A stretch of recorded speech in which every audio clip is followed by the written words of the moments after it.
Et même si personne n'ose lui en parler en face, cette petite alerte sur internet va mettre la puce à l'oreille de pas mal de ses clients. Et parmi eux se trouve Bill Koch.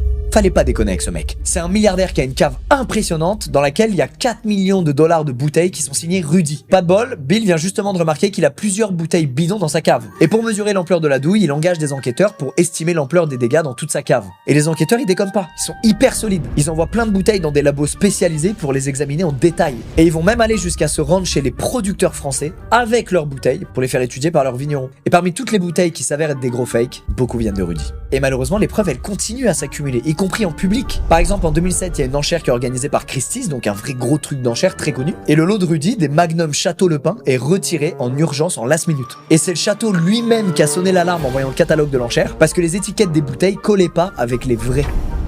Aïe aïe aïe, je croyais que t'étais un expert, Rudy. Alors c'est pas flagrant, c'est des petits détails. Une faute d'orthographe à un mot écrit en minuscule, une impression pas tout à fait au bon endroit, mais en tout cas ça suffit à confirmer que c'est bel et bien des fausses bouteilles. Alors comment est Rudy face à tout ça ?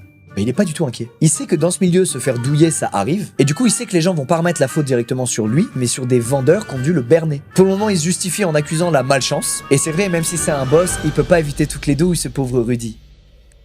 Quel chien. Le problème, c'est que les preuves continuent de pleuvoir, vraiment.